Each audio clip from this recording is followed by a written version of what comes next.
Please be seated.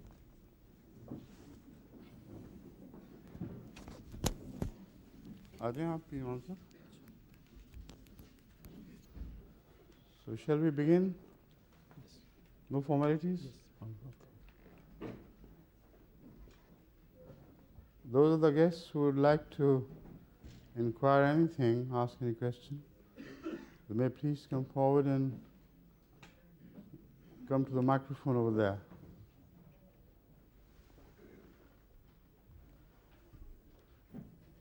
There don't seem to be any guests interested in questions.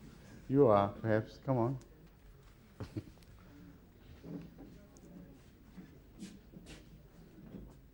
Assalamu alaikum, sir.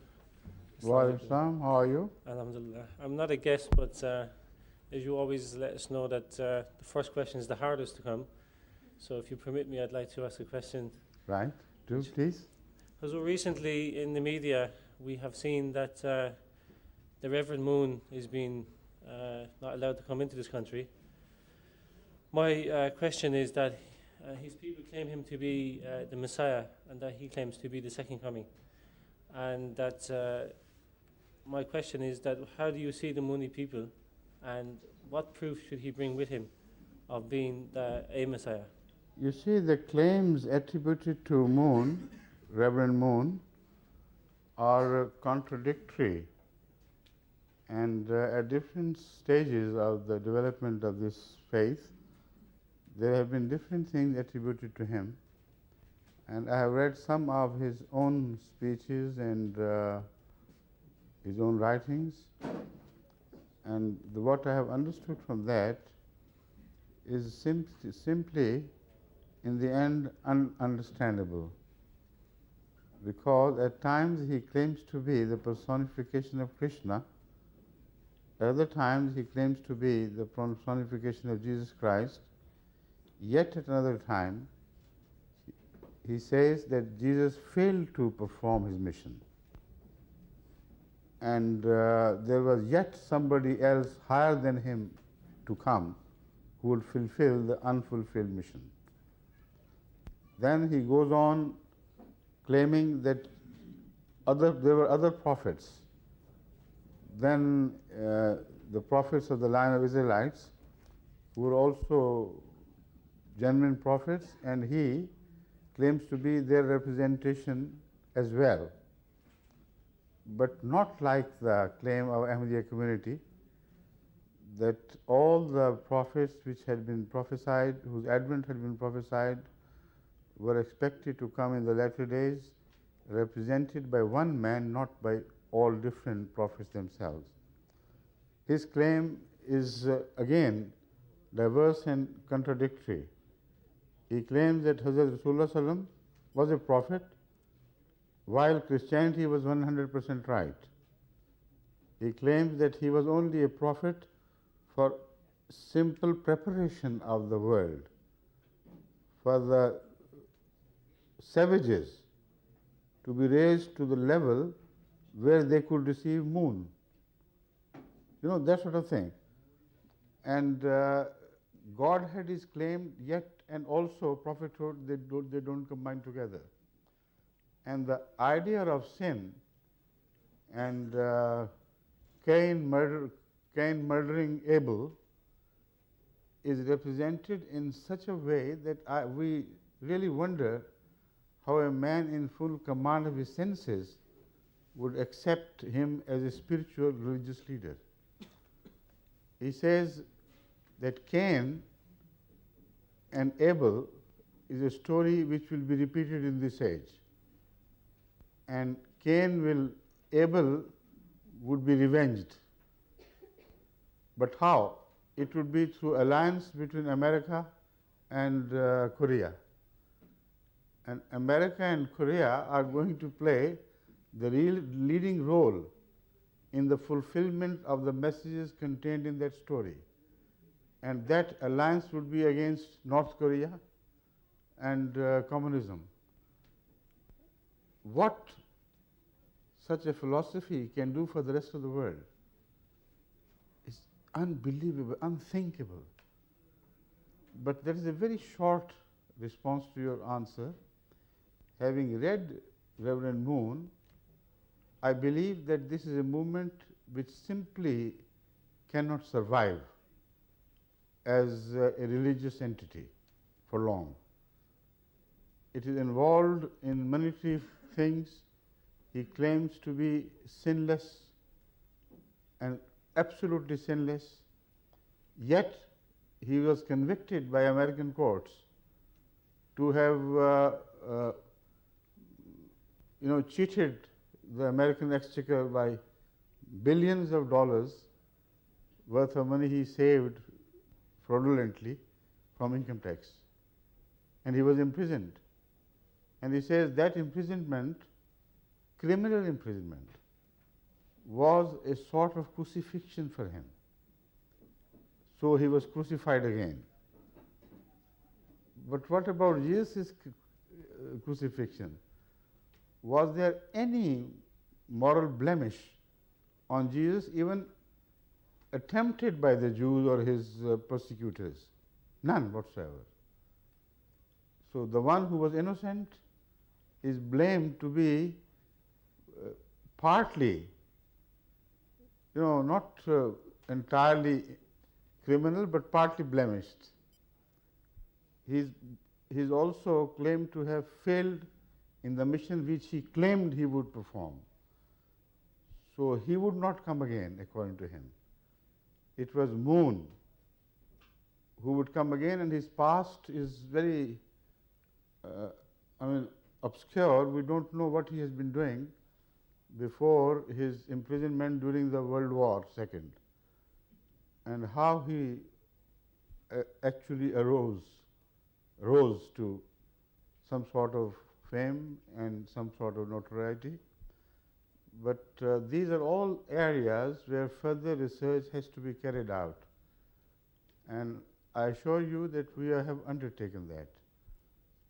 I have instructed the Jamaat all over the world to have more investigation made into all about the Moon and the Moonies, and let us present for the first time the true image of the Mooni faith, and that too with 100% evidence and proof, not by way of allegations. That is all I can say at this moment, right? As far as his prevention from his being prevented from entering Britain is concerned, that is not my concern. I'm not, I think, fully competent to opine on that, because if it was just done for religious jealousies, then of course it is not wrong, right. But if the British government had some secret information regarding his plans, and such secret information led them to believe that he would indulge in the similar activities in which he was found guilty of indulging in America, then of course the British government has the right to prevent such a person's entry.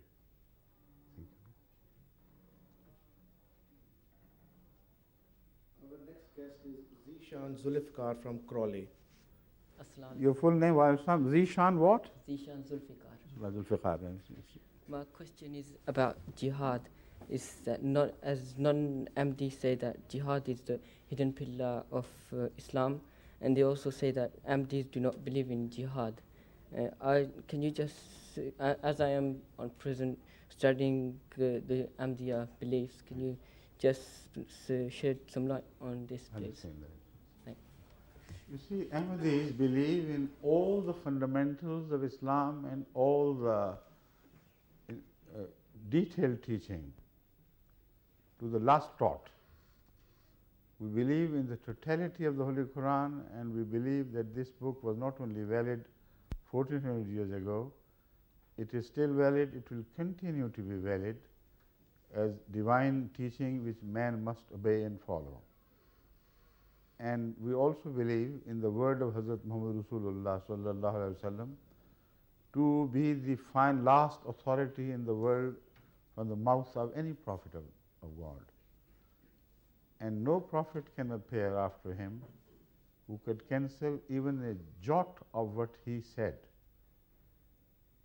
So, in this overall setting of our belief, this allegation finds no room whatsoever. If at all, we must have been misrepresented by some, perhaps inadvertently, but by some we know positively, intentionally. What we believe is that jihad is a must for every Muslim. No single Muslim can live without jihad. But what is jihad? This is the issue. Is it Islamic jihad, what they represent it to be, to take up sword on the excuse of religious differences and to murder people for the crime of not agreeing with Islam? If that is jihad, then of course we do not agree with that, because the Holy Quran doesn't agree with that either. Because Hazrat Muhammad Sallallahu Alaihi Wasallam never murdered people just because of the religious differences. People came to meet him. He lived with the Jews, with the Christians, with the idolaters throughout his life, and never murdered or ordered anyone to be murdered because he did not agree with the faith in which he believed. So, there is no justification whatsoever for any scholar of Islam to misinterpret Islam on the issue of jihad and attribute a concept of jihad to the Holy Quran and to the conduct of Hazrat Muhammad Sallallahu Alaihi Wasallam, which has no relationship with them. So, what is jihad?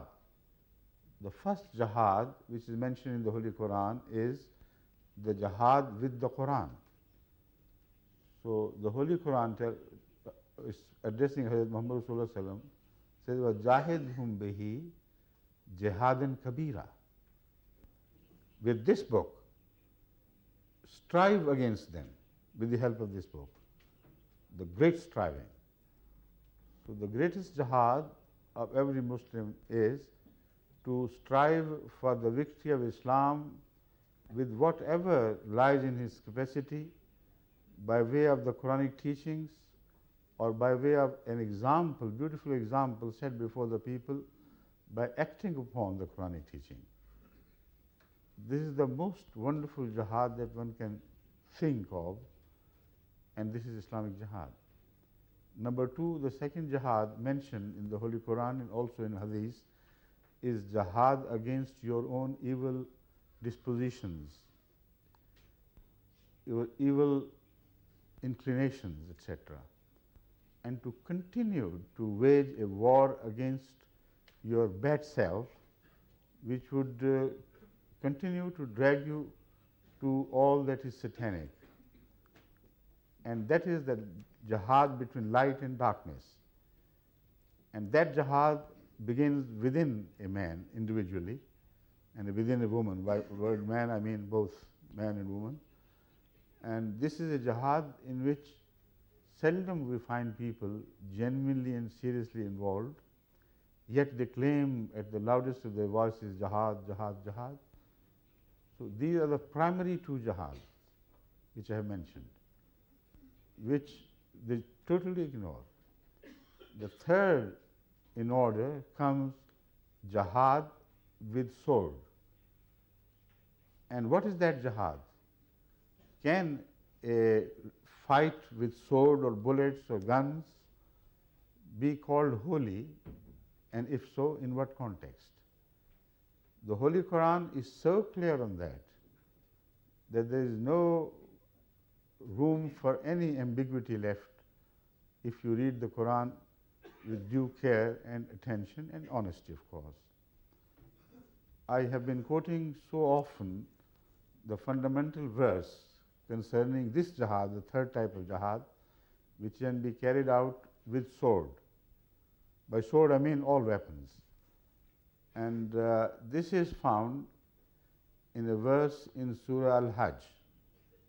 This is the first verse found in the Holy Quran which speaks of a permission to wage a war against those who Which those? I'm going to explain now. Not against those who disagree with your faith.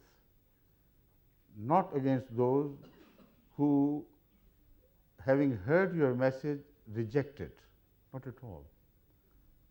The words, when you hear, you'll be surprised how they could be misinterpreted by anyone.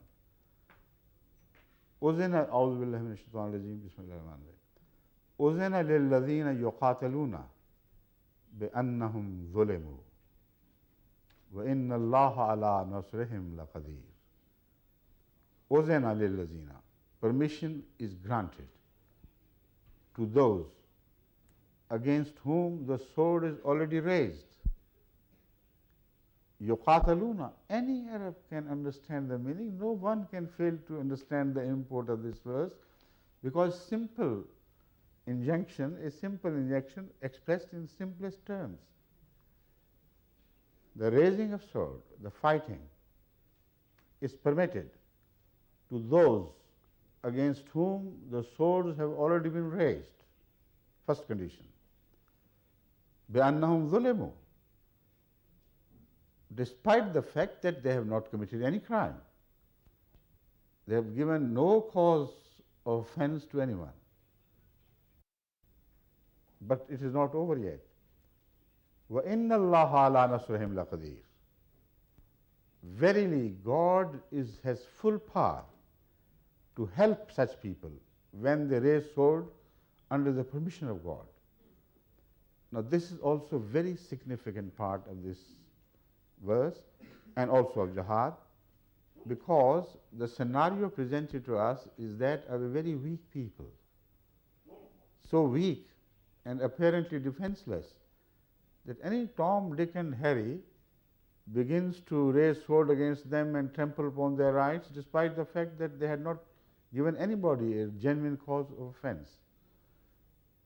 So the Holy Quran is so wonderful when it says, we are permitting you and we take the responsibility that if you use this permission, you will find God at your back. However weak you may be, when we grant permission, we are responsible that you will emerge victorious. This is exactly the promise made. Inna Allah ala nasrahim laqadir. To help them to victory is a small thing for Allah. He is capable of doing whenever He so decides. But the story of their persecution still continues, runs on. It says, Allazina ukhriju min diyarihim bighayri haqqin. Such innocent people against whom the atrocities have been committed, even to the extent they were turned out of their homes, out of their country, out of their birthplaces. Bighayri haqqin, without any right of the people who turned them out. Then the Holy Quran tells us, Illa an yaqulu Rabbuna Allah. The only crime they committed was, they said, God is our Lord, the Provident. Allah Rabbuna. And this is the only claim they made which annoyed the opponents to a degree that they started committing all sorts of cruelties against them, and they are not yet satiated, they are not satisfied.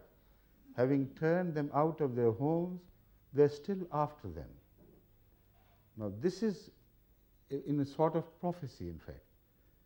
It says, you have come to Medina, you have been turned out of your homes, but the war is not over against you. The sword will yet be raised. And this time, if they come pursuing you, we permit you to fight back. This was indeed a prophecy of what happened at Badr. And the promise of Allah was kept so beautifully. Being small in number, being weak in other respects, pitched against an army of trained soldiers, the very pick of Mecca, who were 1,000, who were mounted, who had all sorts of equipments available at that time. And this small number of 313, who also included among them some lame people, some old people, some young boys who had not yet reached maturity. And the promise is so positive, so clear. This time, let them come. This time, if they wage a war, we have permitted you. And we are capable of defeating them. So, God is with you, don't care. And then the principle of jihad is mentioned. If these ulama who cry out jihad, jihad for political ends, if they read this verse, it's impossible for them to misrepresent Islam anymore. The Holy Quran says, وَلَوْلَا دَفُّ اللَّهِ النَّاسَ بَعْضَهُمْ بِبَعْضٍ لَهُدِّمَتْ صَوَامِعُ وَبِيَعٌ وَصَلَوَاتٌ وَمَسَاجِدُ يُذْكَرُ فِيهَا اسْمُ اللَّهِ كَثِيرًا. If God had not permitted some to defend themselves against some others, then what would happen? لَهُدِّمَتْ صَوَامِعُ. The churches and Christian places of worship will be destroyed. The places of worship of the hermits and the recluse would also be demolished and destroyed. Places of worship of the Jews will be destroyed. And then also the mosques will be destroyed where God is remembered so often. Now, have you understood the message and the magnanimity of this message? According to this, jihad is to protect the right of worship, basically. If anyone interferes with the right of worship of even a Christian, any defender of that right, if killed, will be a martyr. Because it's the right of freedom of religion, right of freedom of worship. So instead of mentioning the mosques in the first place, the mosques are mentioned at the end of the list. It's a fantastic thing. The magnanimity of the Holy Quran finds no equal in the world of religious scriptures. So, this is the basic philosophy of Islamic jihad. Everything which should have been told about jihad has been told. If any claim of jihad, any interpretation of jihad contradicts this basic teaching and this comprehensive teaching, how can we agree with that? So we fully support this view, we agree with that, and that is why it was Ahmadiyya Jamaat in the first place which declared the situation of Bosnia as jihad against the invaders. Because these things did apply there. Because the Bosnian Muslims were persecuted and vigorously attacked, and cruelties were committed against them of a nature which even were not committed against the Jews in Nazi Germany. Yet the world of Islam is lying inert, unconcerned. At best they have doled out some money, and that after the protests lodged by the Ahmadiyya community the world over. So the proponents of jihad are behaving like this when actually the time of jihad came. And we have been supporting their cause throughout. An Ahmadi, British Ahmadi was martyred there, and the press, national press also mentioned him. But we have been going against all odds to help them within the scope of the laws of the country where we live.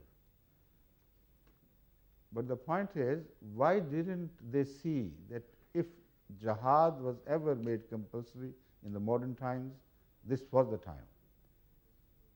They called jihad, you know what? They called jihad to fight against Iraq. They called it jihad. In the name of jihad, they collected the support of 10 Muslim countries.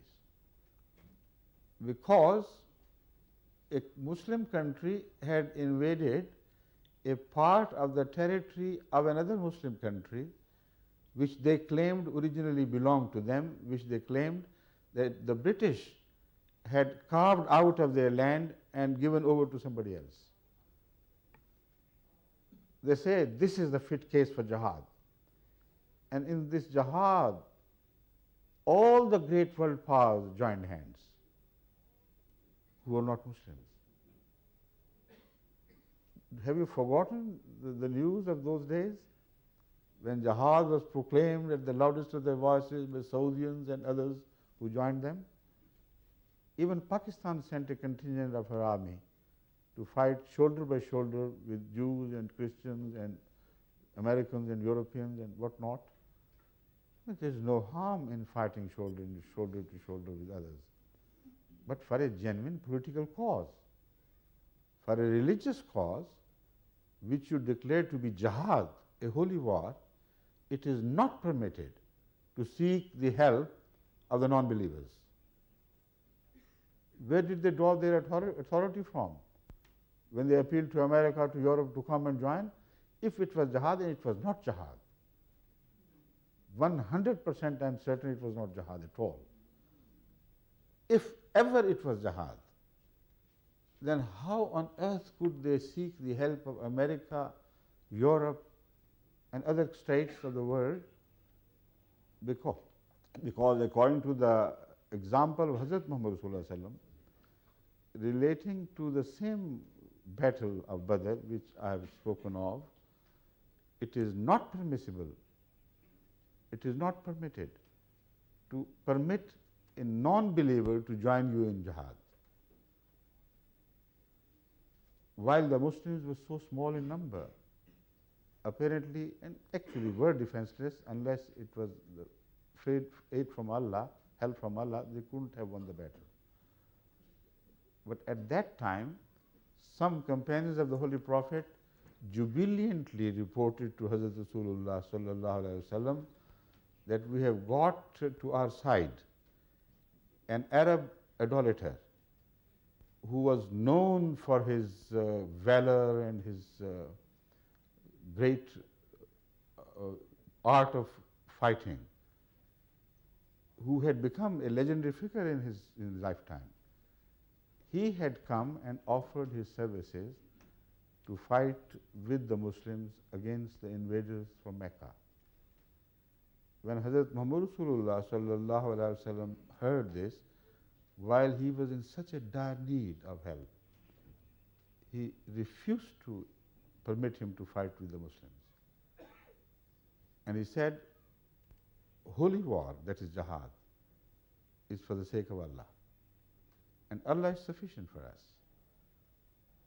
We will not defile the name of the holy war by permitting a non-believer to come and join the battle with us. Now, that is one most wonderful example. But when that man declared himself to be a Muslim, he didn't question, because he never claimed to be all-knowing. He never claimed to be able to sing to hearts and find out the truth from there.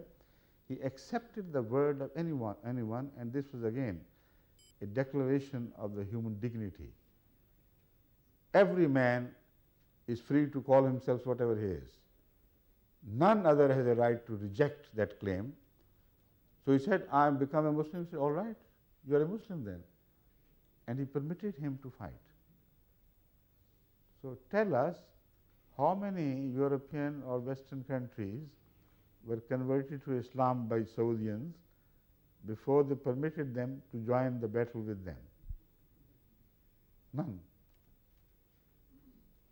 They are politicians. They are only talking of jihad. From their mouths, they neither understand the meaning of jihad nor they ever practice it when the time comes. Bosnia is a glaring example of that. Only conclusion you can draw from this comparison is that they think if a non-Muslim attacks a Muslim just for the sake of religion, that may not be jihad.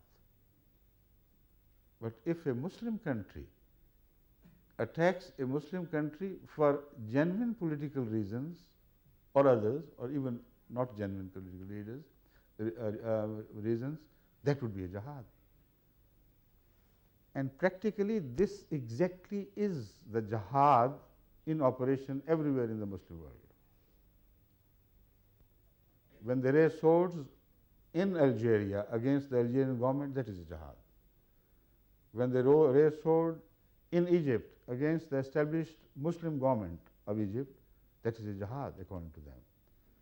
When Afghans fight Afghans, locked in an atrocious battle, that is called jihad from either side, from both sides. When Iraq fights Iran, they are both fighting a jihad. So jihad in reality is a fight between Muslims and no more. So is this the jihad they are calling us towards? Unthinkable for an Ahmadi to violate the principles of the Holy Quran just to please the majority, while they have no fear of defiling the message of Islam. So this is the story of jihad and we. Thank you.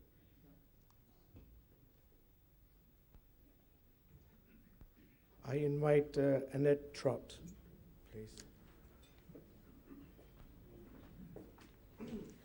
I have a question for you. As I understand it, Muslims as a whole believe that Jesus Christ wasn't the Son of God. Why do you base your belief around that? Why do you believe, from my understanding, you believe he's a prophet, wasn't he? Of course. Yeah. See, first of all, I believe that it's against the very concept of God to bear children, to have anything to do with reproduction in human terms. Now, if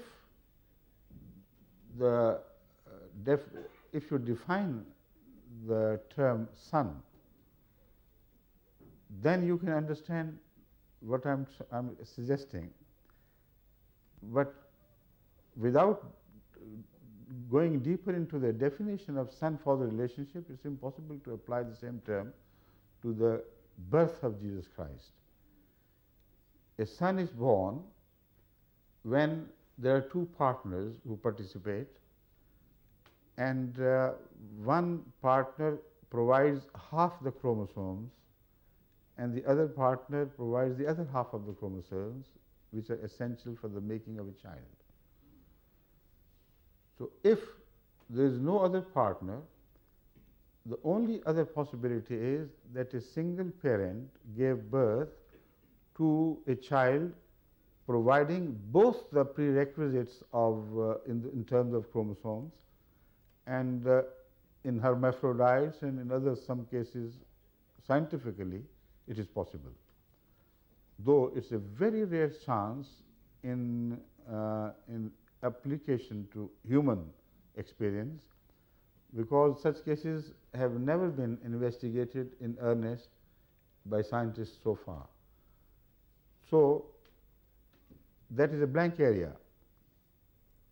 But still, one cannot rule out the possibility of single parent giving birth to a child in the animal kingdom as such. So what is possible in animal kingdom can also be possible in human beings. So our understanding based on this is that Jesus' mother had a special quality. I don't say exactly like the quality of someone who has both male organs and female organs together. Some of them are operated upon and removed, so that the other half begins to is given freedom to develop freely, and that happens in the case of such news as you read about change of sex. There is no change of sex possible for man to make. Only it is God's creation which offers you both the options. So one option is taken and the other is rejected. So whatever might have happened, if this is not possible, if the Christians reject this as a possibility, how can they accept as possible God emitting chromosomes. You know, some reproductive fluid flowing from God in the direction of Mary and entering her uterus and participating in the birth of the child to be. The moment you conceive such a possibility, you lose God instead of gaining Jesus. You lose everything. It's impossible for such a thing to happen. Even it is not possible for a goat to bear child by being married to a cock, can she? Or a dove to give birth by being through conjugation with a fox. You see, the species differ, and a joint birth of a son becomes impossible. But it's not a case of species, it's a case of God and creation. There is nothing common in God and creation of God to make it possible to have for God to have any act of reproduction with his own creation. It's the most horrid thing, which really horrifies me when I think of it in such detail. So if the Christians don't believe it to have happened like this, then whatever other way they believe it to be, if God's characters were not transformed in the form of physical sperms carrying chromosomes, then whatever was done had to be done through creation.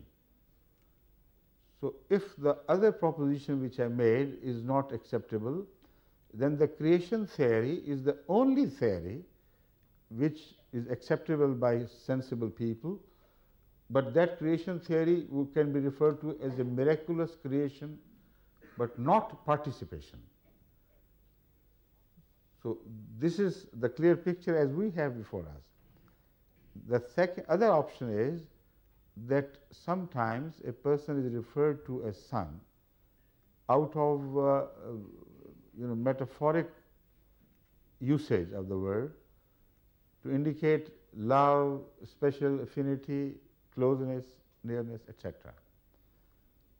And the Bible has ample evidence to support this view. What is children of Israel? They are referred to as children of God. And firstborn of God is mentioned in the Old Testament in application to Malek Shalom. So when this usage, and also Isaac is known to have, is referred to as the firstborn of God. So if you conceive all these things, bring them into play in your mind, then the only option left for you would be to accept Jesus, either a natural creation but a rare natural creation, or a miraculous creation but a very rare and special miraculous creation. But in no way can you call him literally the Son of God. And Jesus' own usage of these terms proves beyond a shadow of doubt that he is speaking in metaphorical terms. If you reconsider the meaning of that parable of vineyard, then you'll understand what I mean. He speaks of a garden, a vineyard where grapes are grown, which was entrusted to these managers, but not directly related people. Now, I'm talking of that parable in my own words, but what I'm telling you will be exactly the right thing, although the words will be different. In that parable, Jesus tells us, peace be upon him, that God, no, it's not God, someone who was the proprietor of the vineyard appointed some managers to take care of them. And when the time of fruition came, rebellion was raised against him, and robbers and laborers, they all took away the fruit and ran away with it, and nothing was left for the master. So next time God sent his own son, not God, I mean the proprietor. He sent his own son to take care of the garden, of the vineyard. But the same treatment was meted out to him. Next time, God would come himself, in the sense that the master would come himself. And who is the son of that master? In metaphorical terms, except Jesus, you can't think of anyone else. So then who would be God? The next prophet of Allah, who would appear in the world later on. Without this, there is no genuine interpretation which you can rightfully attribute to this. So we believe that it is just a status expressed metaphorically in internal comparison. Jesus came as Son of God, and the one yet to come had to be greater in his position and nearer to God in his relationship. So that you can express after Son, what is left? He himself. And that is exactly we found written in the Holy Quran about Hazrat Muhammad Rasulullah Sallam. Ma ramaita is ramaita walakin Allah rama. It was not you when you threw the handful of pebbles. It was God who did it. Then the Holy Quran tells us that when they were getting initiated at the hand of Hazrat Muhammad Rasulullah Sallam, God mentions it in the Holy Quran, it was his hand above their hands. But it says, it was not your hand, it was the hand of Allah. Yadullahi fawqa aydihim. It was the hand of God over their hands. Now we never misinterpret it, we never misread it. We never even remotely dream of Hazrat Muhammad Rasulullah sharing Godhead with Allah. We understand their metaphors, their parables. So, and we invite to the same attitude, to our Christian friends to the same attitude, to understand Jesus in his right perspective. He was one of the prophets, although he was a great prophet indeed, because his task was not just that of a prophet, his task was also that of a Messiah, a Christ, which was an added title to his title of prophethood. So as such, we respect him, we believe in him, we know him to be a true man, nothing but true, but we don't attribute to him the sonship which Christians attribute to him. Thank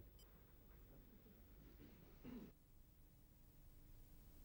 Yes, please. Thank you, sir.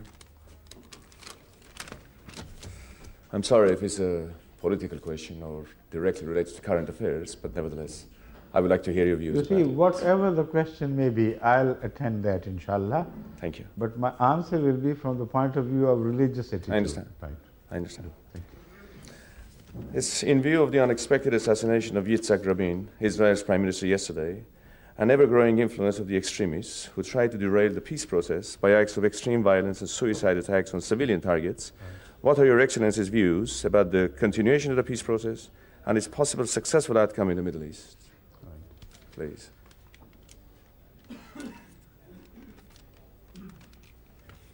See, I do not, as you must have understood by now, I do not believe in any violence in any form being permitted by God to human beings to be committed against other human beings who are as much his creation. This is a basic principle which would not be violated. Logically, I do not believe that the swords or bullets or coercions or tortures can reach mind to change them and reach hearts to change them. These are superficial things. They can behead people, but cannot change the ideas in the heads. They can pierce the heart, but cannot convince the hearts. In fact, they create an opposite reaction to the direction of the force. So it's very foolish to try to change people's ideas and beliefs through the help of arms and weapons. Now here, your question has a slightly different connotation or character, because you're talking of a peace process in operation between Israelites and the surrounding Muslims in general, but particularly the newly born state of Palestine, Muslim Palestine. The question is, as I understand, how far terrorism can be permitted in this process, and to whose advantage, or to what purpose, if at all. Is it right? That's right. Yes, that's right. And bearing in mind the Yes. influence that it No, bears. I think that this question is already answered in my previous reply and response, because terrorism is no valid currency in settling human affairs. And it has never been permitted by God. In the Holy Quran, it has never been practiced nor permitted even remotely by Hazrat Muhammad Rasulullah sallallahu alaihi wasallam. I give a very relevant example of Muslims who were left behind in Mecca while Hazrat sallallahu alaihi wasallam had migrated to Medina. Now, these Muslims repeatedly attempted to create some sort of noise in Mecca, to take their revenge and use force to make their beliefs known. Hazrat sallallahu alaihi wasallam never permitted that, not once. His advice was that you have no right to disrupt the order even of a disorderly people. You know, those who have no right to sovereignty, genuine right, but as long as they are in occupation of that place, you have no right to disrupt their law and their peace, even in revenge. The only right you have is to do hijrah first and then attack from outside. And that is exactly what was done by these Muslims, the group of Muslims, which turned into a pain in the neck of the Meccans after they had migrated. You see, they created such problems because they occupied some strategic places between Meccans and their trade routes somewhere. And they sat and Meccans could do nothing. And they helped ultimately the cause of Islam after accepting the advice of Hazrat Muhammad Rasulullah, not otherwise. So if that is the case, if any Muslim country like Iran or others believe that there is enough justification to wage war against Israel, they have every right to do that if they believe. And if the cause is genuine, then they will be right in the sight of the whole world and Allah, of course.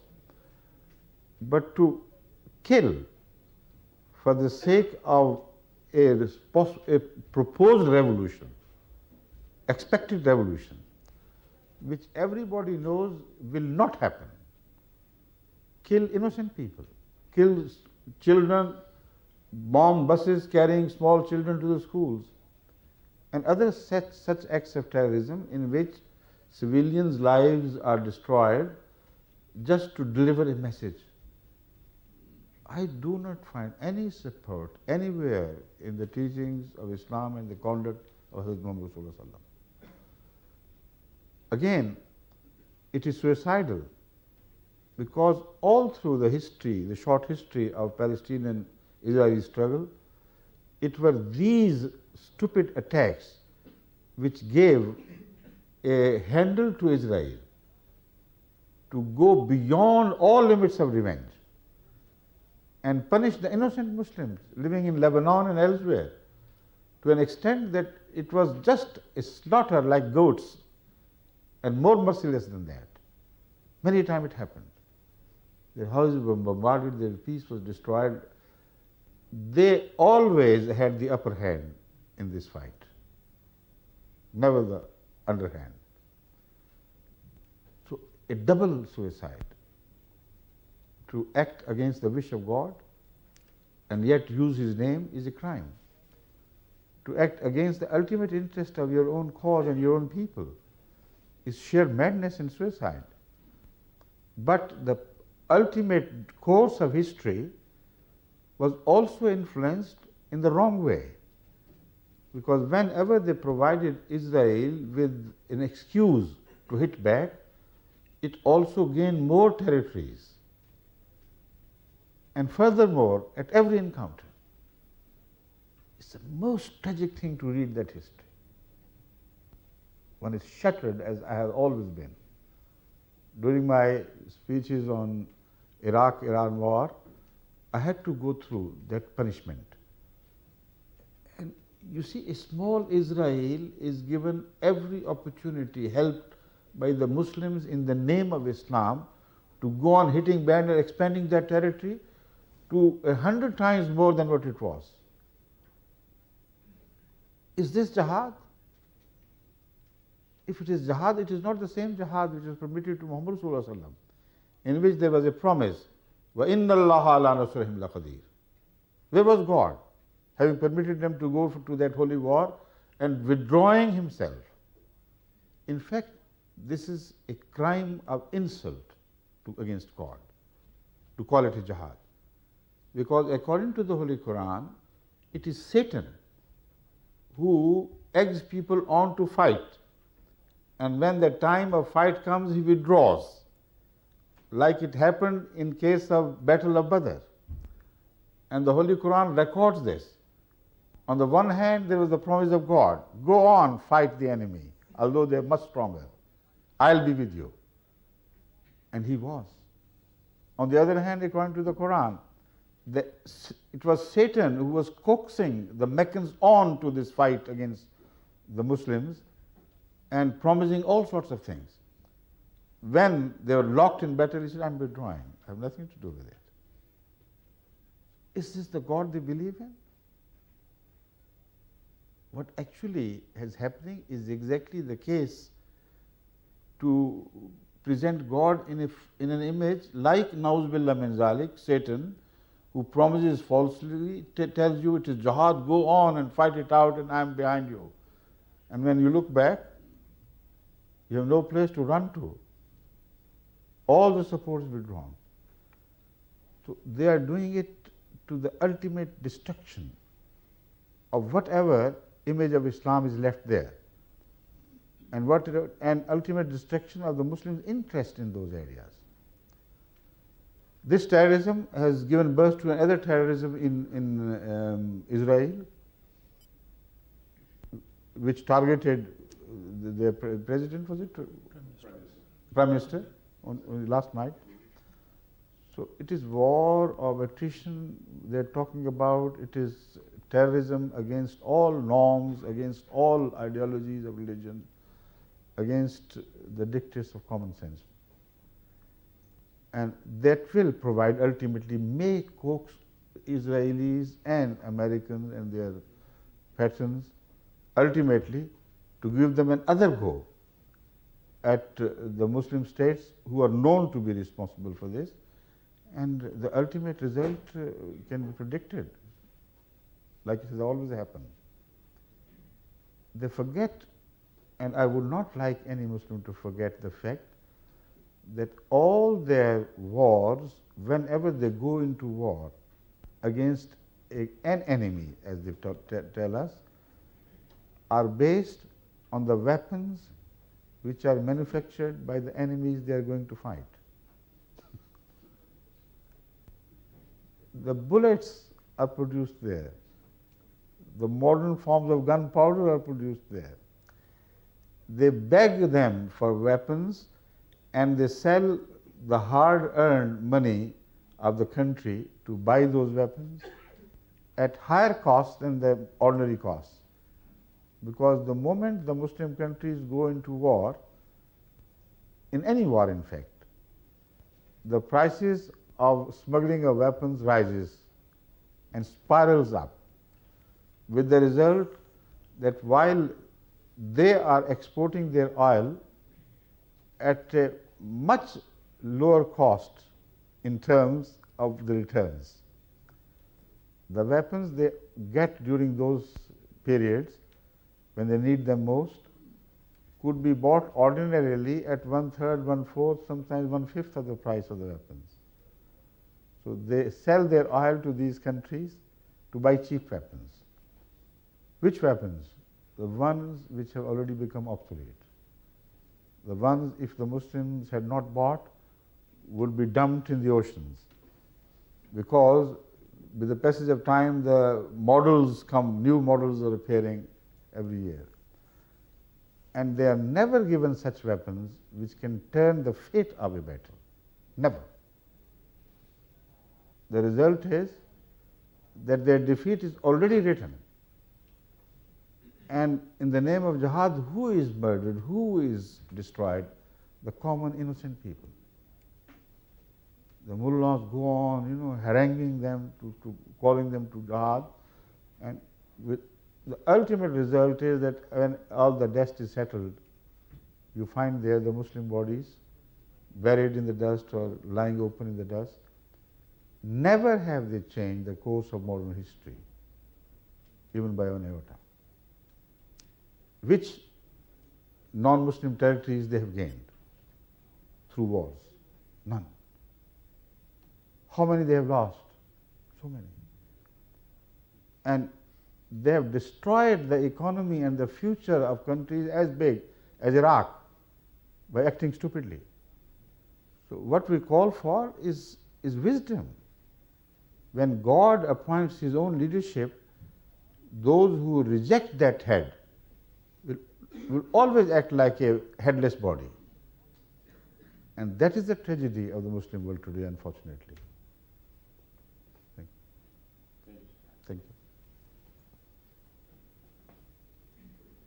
I have been given 2 written questions. Right, yes. Okay. The first one is that I understand that the Ahmadiyya movement stands for the unity among Muslims and non-Muslims. Right.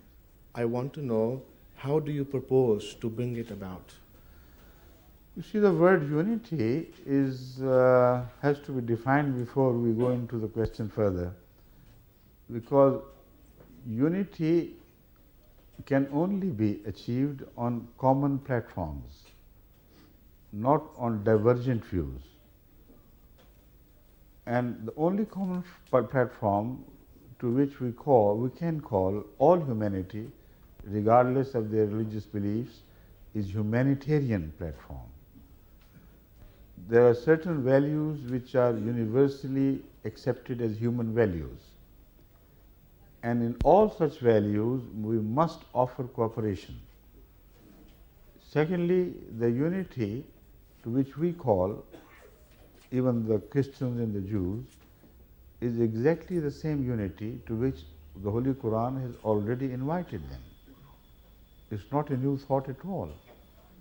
The Holy Quran addressing the people of the book, in which both Jews and Christians are included, قُلْ يَا أَهْلَ الْكِتَابِ تَعَالَوْا إِلَىٰ كَلِمَةٍ سَوَاءٍ بَيْنَنَا وَبَيْنَكُمْ. O people of the book, respond to the call of joint efforts in good things, in those things which are common between you and us. And the first is the unity of God, the belief in the unity of God. So anything consequent upon this commonality must express itself in joint efforts to improve the lot of the world. It's a most beautiful message of universal goodness, which was delivered by the Holy Quran 1400 years ago. And the Muslims, I don't know why either they don't read the Quran, not the common Muslims, but I mean their leaders, either they don't read the Quran or they simply don't understand what the Quran says. Unfortunately, and to our shame, the same message of unity this time, the call for unity, was taken up by Pope, by His Holiness the Pope, a decade or two ago. And he gave exactly the same call from his pulpit to the Muslims. come, let us join hands in what is common between us, and that is God and religion, against all that is ungodly. So when a gentleman who was representing His Holiness the Pope met me in, I say His Holiness because the Holy Quran teaches me to respect the leaders, religious leaders, and other leaders as well. So this is accepted title, and I don't fear what the other Muslims call me because of this, committing this crime of respect. A leader must be respected, and the title, which does not have any connotation of idolatry, can be used. I don't think any problem in that. I don't see any problem in that. Anyway, this short deviation from the main topic, a representative of His Holiness the Pope was touring the world, either partly or the entire world, I don't remember, but he met me in Switzerland when I was visiting there. And he offered me the same invitation to join hands for the goodness of the world in the name of commonality. And I told him that it is rather too late for you to give me the message, because this message was already given by Hazrat Muhammad 1400 years ago. So I would advise His Holiness the Pope to accept that invitation, not to misappropriate it. Because an invitation delivered 1400 years ago belongs to the past. Nobody can misappropriate today that invitation. But this is the attitude of Ahmadiyya Jamaat when we think of unity of mankind, unification of mankind. It can only be done on the basis of common views and common beliefs. And in religion, we find so many common beliefs and common faith views that instead of highlighting the differences and killing each other and fighting each other, why shouldn't we invite people to those common points?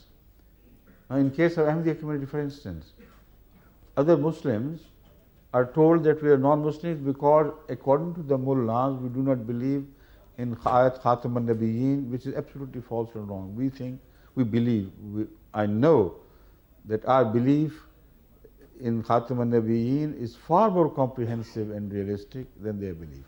But this is an issue debatable, leave it. But that is not the only thing we believe in. We believe in all the Quran and all the beliefs of the fundamentals, oneness of God, the books, divine books, all the prophets, the day of judgment, etc., etc. And we believe in all the 5 musts in practices, like salat, like zakat, like performance of hajj, like roza, and giving of alms, etc. So we believe in all the fundamentals.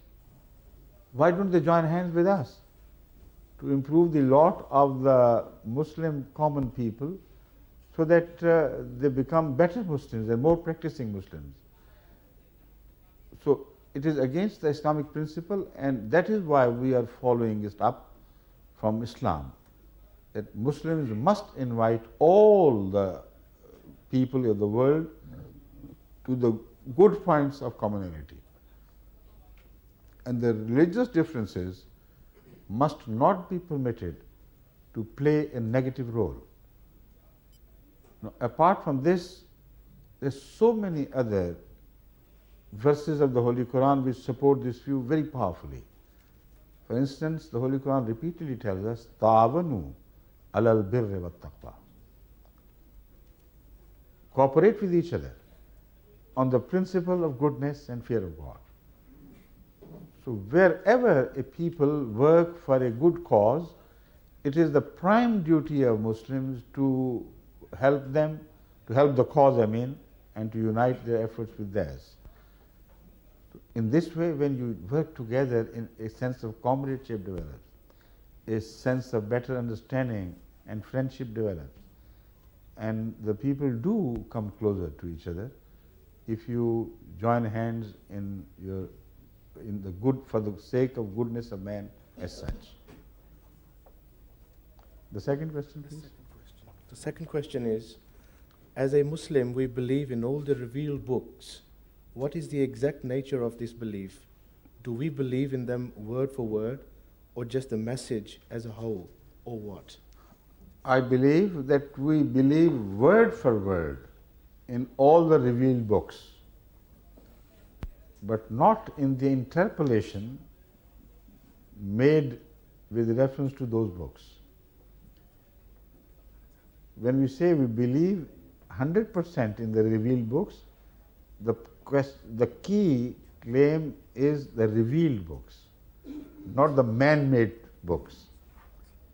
So all the part of so-called divine scriptures, everything in a divine scripture which is handed down to us as divine scriptures cannot be trusted as divine scriptures, because even the followers of the same scriptures have found passages of contradiction, passages which have been added upon, man-made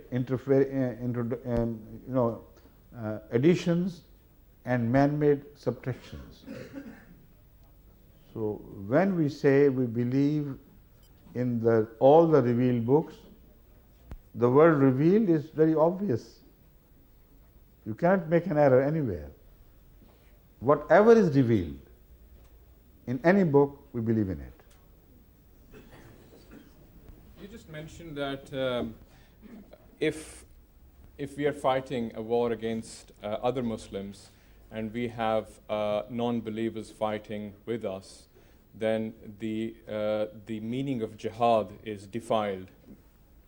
The meaning of jihad, as we have inherited from Hazrat Muhammad Sallallahu Alaihi Wasallam. If I'm just giving an example, that if I'm my understanding of jihad was that it is a war against a tyrant. It's war against tyranny and oppression. Now, if I'm a Muslim and I'm fighting a war against a tyrant, and a Christian who believes in righteousness and justice comes and helps me, how will my jihad be defiled? He will be most welcome. Right. But it will not be jihad. But how will... You see, there is the major difference, because the definition of jihad, which is who is authorized to define jihad, first question. Is it you and I or anybody else? Jihad is a term, and it is a religious term, and the Holy Quran has itself defined it. So if anything falls short of that definition, that war or battle or fight could still be called a good one, but it will not be jihad. So I define jihad before you, and your understanding of jihad is a different sort of understanding. So there, that observation will not be applicable, which I made before. Is my understanding another wrong? application another principle would take over. Ta'awanu alal birri wa taqwa. But that is not jihad in the strictly Quranic terms. It is a very solid, sound advice to help each other in whatever is good. If somebody is killed, I believe Allah will have special mercy for him, because he fought not for his ulterior motives, but for a good cause, and his sacrifice will not be ignored by God. I have no doubt about it. But still, it does not give us right to change the definition of jihad. Well, I disagree with you. But Okay, yes. I mean, I think I'm only permitted to ask one question, sir. Please, go ahead, go ahead. Okay. The other thing was, it's just that... But just a moment. Sure. You disagree, all right, you have a right. But disagree with me on the issue raised by me with reference to that Quranic verse. Right, I disagree. I referred to that Quranic verse. Right. And I defined jihad with reference to the word of Allah. Right. So where do you find me at fault with that? Because my interpretation of jihad is that if No, somebody... it's not your interpretation I'm talking about. I'm talking about the evidence, right, which I produced from the Holy Quran. So you have a right, genuine right, to disagree with the evidence of the Quran, or to find me at fault in understanding that message. Right. But individual disagreements do not come into picture here. No, it's not a question of individual. You may have a different interpretation of jihad, you are most welcome to do that, but you have still no right to change the definition of jihad mentioned in the Holy Quran, unless you prove anybody to be wrong in their interpretation with reference to that verse which I have just quoted. Okay. If I'm fighting against a tyrant, is that jihad? I have already explained. Fight against a tyrant is a good fight provided that the accepted norms of the world give you permission to do that. The moment you begin to call it jihad, that fight will also be defined. It has to be within the permissions granted by God to raise a fight against a tyrant. Now, I further explain this. The Prophet ﷺ used the same example, but not in terms of raising swords.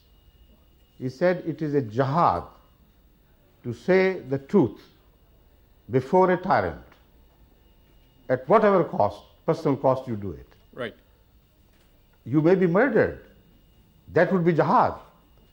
But he never permitted to raise the sword in the name of considering somebody to be a tyrant. So there are different things, there are Right. fine points which have to be brought into the focus of your attention before you reach a final conclusion. So tyrants are tyrants. If a party is permitted by the Holy Quran, whether you call it jihad or not, to fight for your rights, that's a completely different issue. In that concept, the Holy Prophet of Sallallahu Alaihi Wasallam has also called such martyrs, such people as martyrs, but has not called that jihad. So perhaps this is which is bothering you, that a man, a good man who fights against all odds for the sake of a good principle, if this is not jihad, then what jihad is?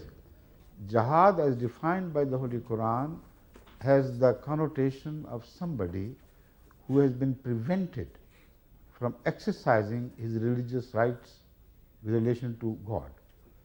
The moment anybody interferes there, if he is forced to do that, then you defend yourself, that is exactly jihad. But to fight against tyrants is also good, provided you are fighting against your genuine possessions, your rights. And in that, Hazrat Rasulullah Sallallahu Alaihi Wasallam explained that if somebody is attempted to be robbed and he defends his proprietary rights and gets killed, he is also a martyr. So when you think in those terms, then of course this end is a good, noble end, yet it will not change the basic definition of jihad of the Holy Quran. So, but ask the other question. no, I was just going to say, if exactly it's the same situation, but a Christian comes in to help you, the purpose is not jihad. You see, this is not a jihad.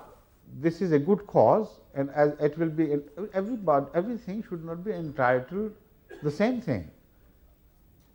Good things can be entitled differently. So I have already expressed myself that the Holy Quran calls us for other things, good things as well, for cooperation. There is the cooperation of a Jew, of a Christian, of a Hindu, all will be welcome if it is for the promotion of goodness in the world and in the promotion of common beliefs. So this commonality of beliefs is a very important key point in the understanding of Islamic concept of wars and jihad, etc.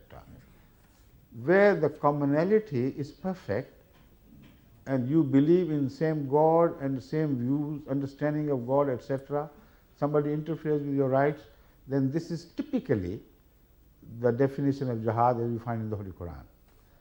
But there are other common points as well. And the Holy Quran repeatedly expounds that you must, as a Muslim, cooperate with others, regardless of religion or race, in every good effort anybody performs, and invite them to join you. So there, joining of forces by Christians, Jews, etc., even Hindus, will not be prohibited at all. Okay. Thank you. Sure.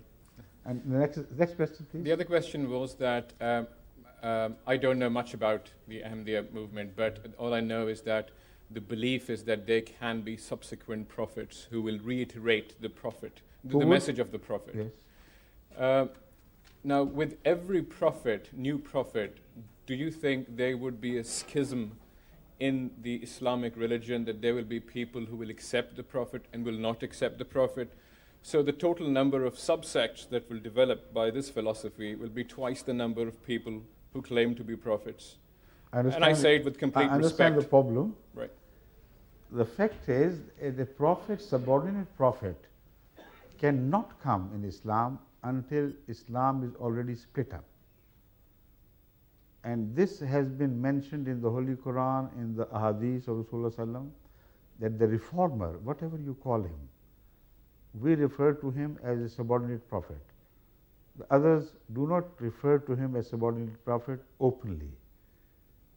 And I can explain the word openly why I said that. But when I explain, you will agree with me, I hope, that they also believe in the same things. The issue is the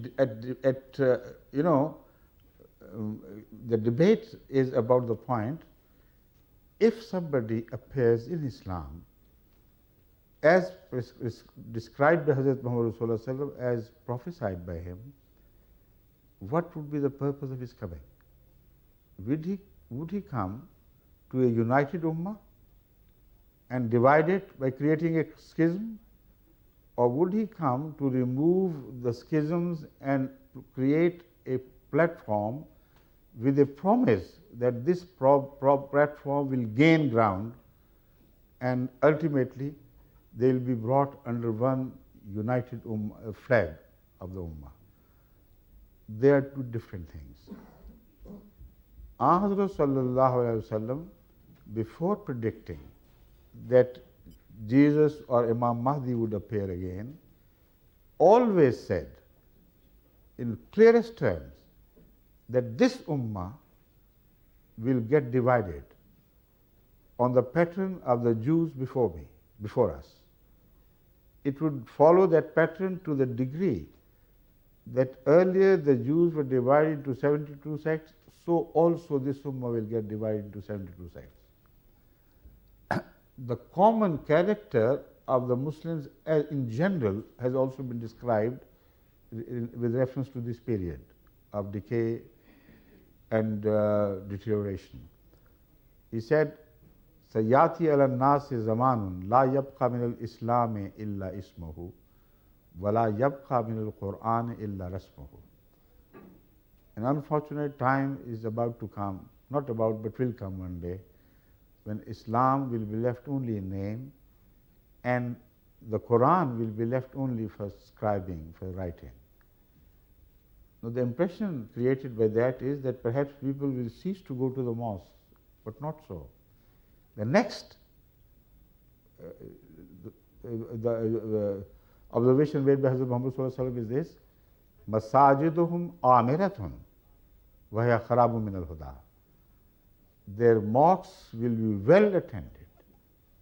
Mosques will be full, but empty of guidance.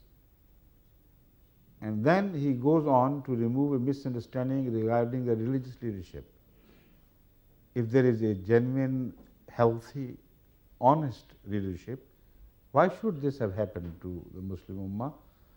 So he goes on developing the theme further by saying, Ulama'uhum sharru man tahta adimi sama. Their leaders, ulama. And here he doesn't refer them to him himself. He said, Ulama'uhum, the ulama or the scholars or religious leaders of that age, that people, would be the worst thing under the firmament of heaven. The most, shar is mischief. So shar also is used as noun in Arabic. Here it is used as a noun. When somebody becomes a personification of mischief, then he is called shar. So here in this context it means they would be the worst personification of mischief under the firmament of heaven. When this has happened, only then Imam Mahdi can come, only then Jesus can descend from wherever he is to descend in whatever manner. So the question is absolutely invalid. Would he come to divide the Ummah? Would he come to create another sect? Of course not. He would come, like all prophets of Allah come, to provide an opportunity of reunification in common cause of goodness and truth. And that phenomenon is mentioned in the Holy Quran as a phenomenon which goes on gaining ground. Once it is started, it goes on increasing its own ground and decreasing the ground around, with the result that this is the true unity which is created, while people, once they are divided, can never be united.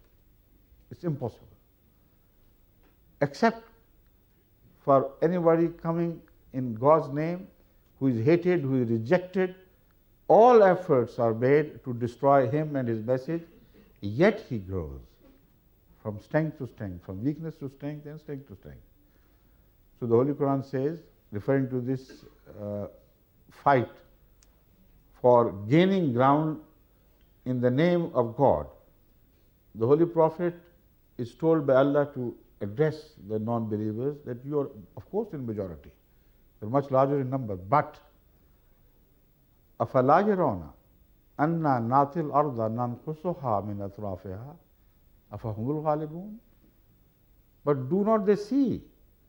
Why don't they see that during every encounter, the ultimate result is that our ground expands and their ground decreases?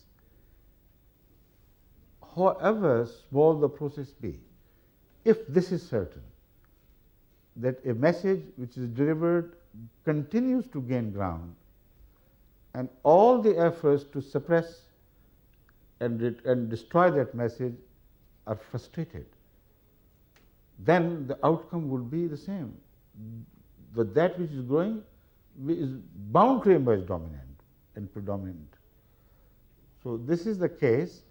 It is not a case of creating a new spirit. It is a case of divine prescription for such ills. But there is a lot yet to be discussed, of course, whether it is happening in case of Ahmadiyyat and how it is happening. Now I will return to the second part raised about the subordinate prophet.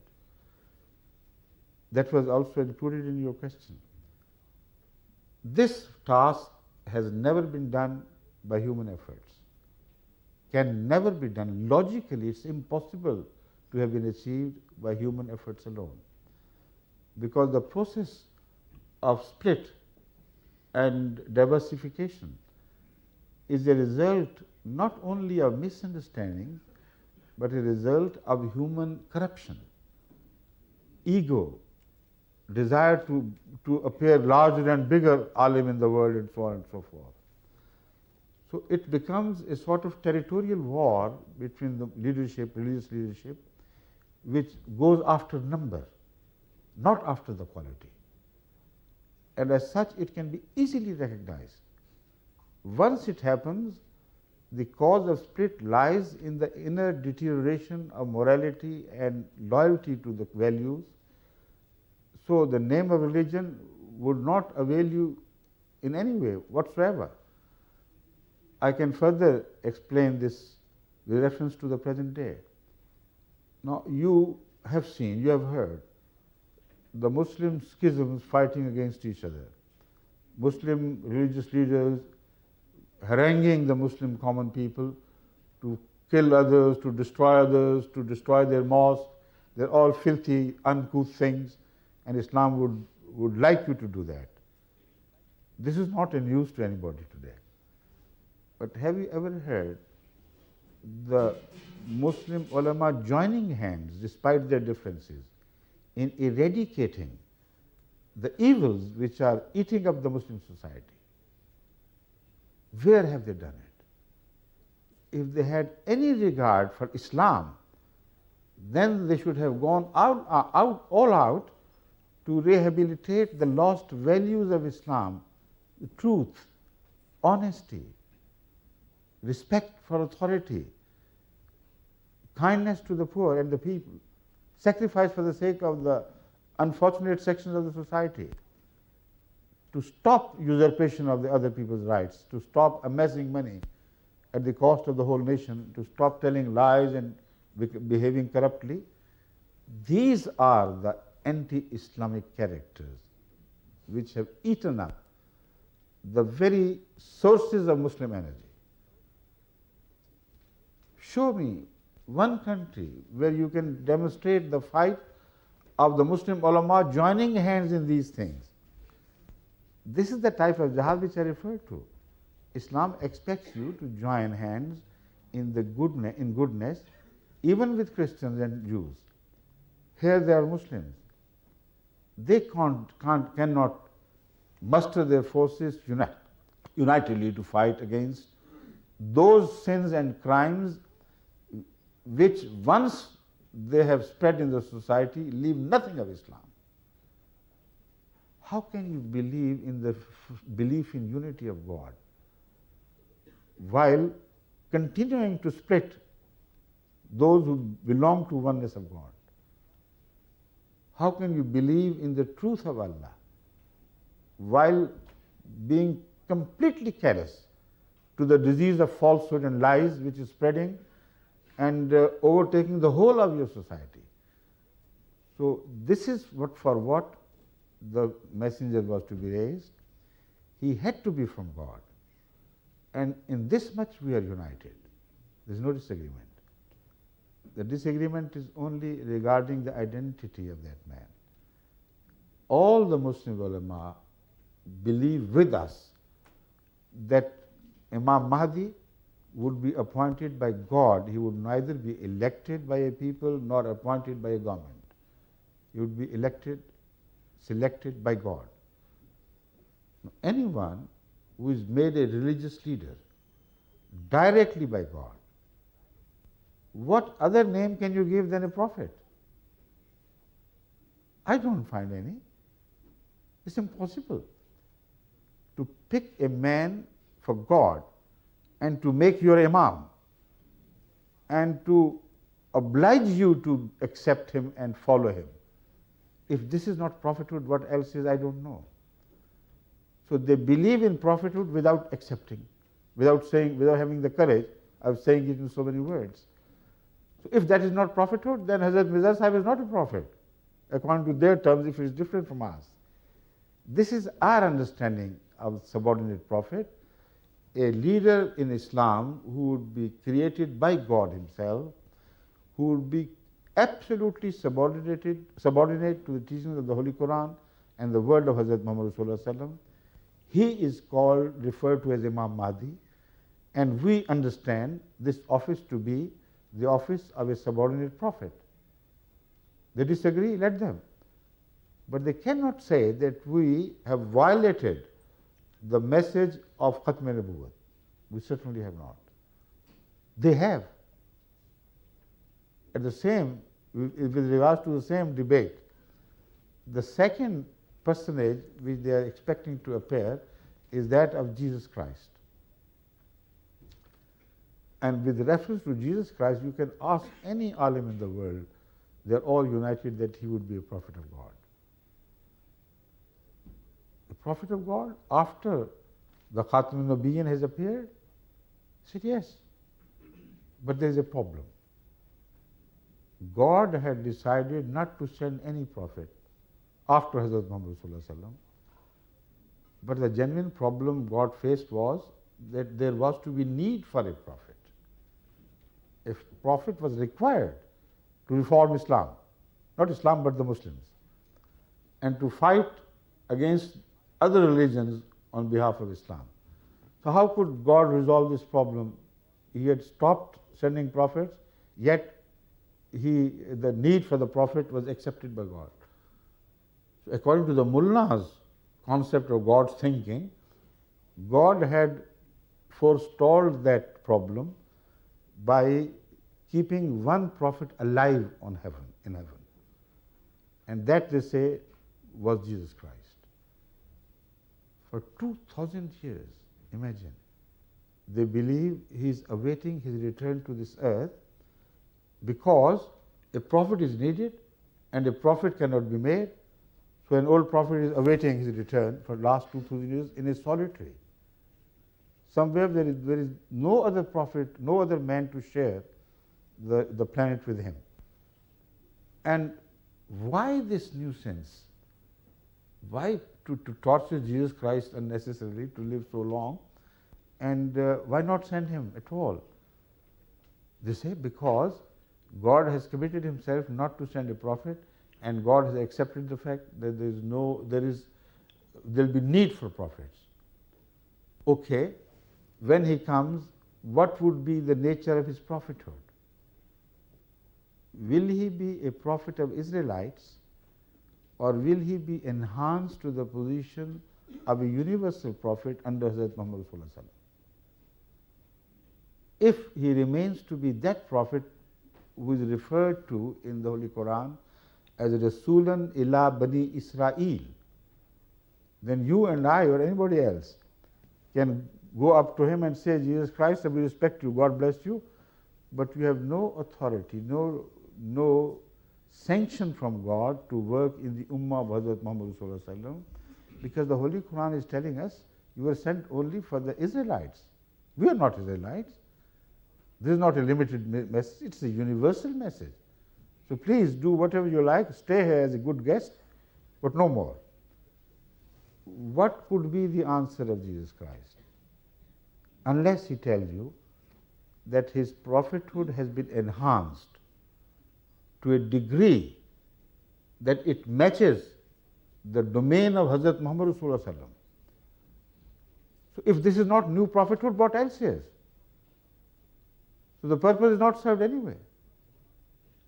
God had to do this, to indulge in this exercise absolutely without a purpose, without an object gained, because according to the mullah's arguments, new prophet could not come, so an old prophet was to be brought, but he had to be given a new prophethood, a new scope, which was never shared before him by any prophet other than Hazrat Muhammad sallallahu alaihi wasallam.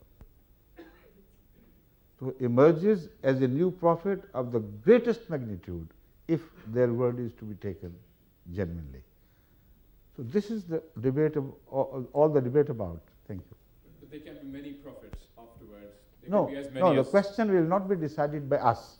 Right. The question will be decided by the Holy Quran and by Hazrat Muhammad sallallahu alaihi wasallam, because we believe in his age to be the age till the doomsday. So it is impossible for anyone to claim prophethood without showing his authority, his certificate from the Quran and the words of Hazrat Muhammad sallallahu alaihi wasallam. So with that condition, any number of prophets come, if they are within Islam, if they are to serve the cause of goodness, if they are to promote unification of Muslims at any age, if they are sent by God within the framework of Islam and the framework of Hazrat Muhammad sallallahu alaihi wasallam, what objection you can have? The only right you have to ask such a prophet is, show us your proof, give us your evidence. Where were you mentioned in the Holy Quran? In principle or in person? Where were you mentioned by Hazrat Muhammad sallallahu alaihi wasallam? So if he provides his certificates, that is Khatabun Nabiyyin, this certification. If Hazrat Muhammad sallallahu alaihi wasallam certifies him to be a genuine prophet, what is the harm in number? Already we believe in 124,000 prophets, don't we? before him, yes. Yes, thank you. Thank you very much. Thanks. There is another guest who would like to ask a question, and it's Shakil Hussain from Leighton. May I? So, all right, this should be the last question. Huh? Thank you. This will be the last question, but not Khatamul Sawalat, you know. Assalamu alaikum. All right. My question is, what's the difference between Ahmadis and other Muslims? Beg pardon? What's the difference between Ahmadi Muslims and other Muslims? already I have been, speaking on the same issue. If I have failed to express differences, that is my fault. I don't say it's your fault. But once you have asked the question out of respect for you, I must tell you the major differences are that they believe that an Imam Mahdi and Messiah would come later on. We believe he has come. They believe that the Messiah will be the same old person who was raised in the Ummah of Moses. We believe no, he is not alive bodily as others believe. We believe that he died a normal human death after having performed his commission as a prophet of God, having delivered the message to the Israelites who were there in Palestine and also to those who had migrated earlier to Afghanistan, Kashmir, etc. So he returned to God like any other prophet through normal death. But after the performance, after delivering the goods which he was raised to deliver, he acted according to God's desire and commission and returned as a successful prophet. So they say no, he is still alive in the heaven and he will descend bodily himself. The second difference already I briefly mentioned, they believe that there can be no prophet of God, yet a prophet can come who will be then old prophets repeat. And they believe that Imam Mahdi will be appointed by God, yet he will not be subordinate prophet. So we disagree with that. These are the major differences. Otherwise, the Quran is the same, the Hadith is the same, Namaz is the same. You can observe, come and see, watch us. The Qibla is the same, and the details of Namaz, 5 prayers, how they are performed, wuzu, etc. There is no difference. Only minor differences which exist between one sect of Hanafi or Shia or Shafi sect, etc. They are small things in referring to the way how this namaz should be practiced. Fundamentally, they all believe in the 5 prayers and everything is the same. Anything else, I don't think of any fundamental difference other than that. But in details, of course, differences appear in the interpretation of the Holy Quran regarding jinns, regarding doomsday, regarding the life after death, regarding the angels, persons. For instance, they believe that angels actually possess wings like this, like birds. And they fly about in space while there is no air, nothing to push it with your wings. And we believe wings are only powers, attributes granted by Allah. They are your potentials with which you can rise to a certain height in the sight of Allah. So these are other minor differences which I never spoke of. So pardon me that little joke, but I thought let me relax the atmosphere. That's all. It was not at your cost. Thank you very much. And shall we now take leave of each other? Because now it's time for prayer, right? Assalamu alaikum wa rahmatullah.